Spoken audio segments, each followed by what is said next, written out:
Takže Aďa Jakubíková, manželka, mamina 4 detí, salesianska spolupracovníčka a člen tohto strediska už dlhé roky. Moje meno je Mišo Jakubík, otec, manžel a niekedy animátor, aktuálne otec detí, ktoré chodia na mamatejku. Môj prvý kontakt s mamatejkou bol ešte pred viac ako 30 rokmi. Keďže som tu na domorodec z Mlynarovičovej, tak som pomedzi dve chátrajúce budovy chodil každé ráno do školy, na základnú školu tu na Pankuchovu.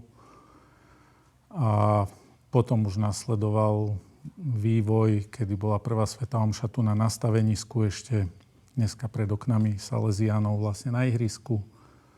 A potom postupne ako človek, ktorý sem chodí na svätú omšu, neskôr animátor a potom som si tu našiel aj ženu, manželku.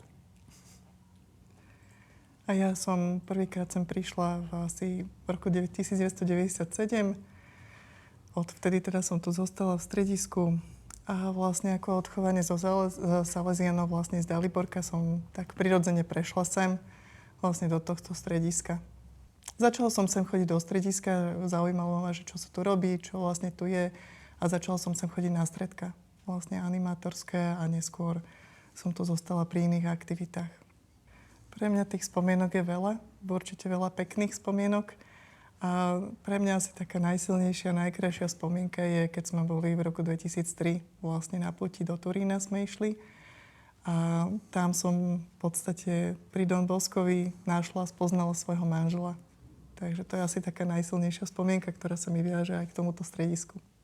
Pre mňa, keď som možno sa tak nad tým zamyslel na tú otázkou, tak sa mi v mysli tak zjavil jeden obraz a bol to obraz Mirka Kyselu na dni otvorených dverí, keď už bol slabúčky na vozíku a donesli ho von na ihrisko, kde bolo 1 000 000 detí aj ľudí. A on tam so svojím staručkým fotoaparátom ešte chcel byť prítomný, chcel byť medzi svojimi mladými a aj z tých posledných síl ešte chcel byť tam. Tak tento obraz, keď on tam bol, tak u mňa toto. Moja stopa je tu vedľa mňa. Toto stredisko vnímam, že mi dalo hlavne teda aj moju ženu, moju manželku, aj možno taký prerod z takej tradičnej viery, tradičného kresťana mi umožnilo spoznať tak živšie tú vieru a možno to tak aj skúšať žiť, aj keď mi to moc nejde, ale niečo takéto. Preto som stále tu, že stále to skúšam, bojujem a sme spoločne na tej ceste. 20 rokov. Tak ja som vždy tak cítila a vnímala, že chcem zostať blízko Salesianom. Že vyrástla som v podstate od toho dieťaťa pri Salesianoch a túžila som vždy zostať pri Salesianoch. Som vďačná za to, že sa nám to tak spoločne podarilo, že sme tu v tomto stredisku a že môžem byť takou predloženou rukou Don Boska. Tam, kde som aktuálne, či v rodine, v práci, alebo v akýchkoľvek vzťahoch, tak toto si tak odnášam, takú stopu vlastne v tom mojom živote. Keď som premýšľala nad tým, tak miesto, kde stretneš veľa ľudí. Ja som premýšľal, ale nevygooglil som nič.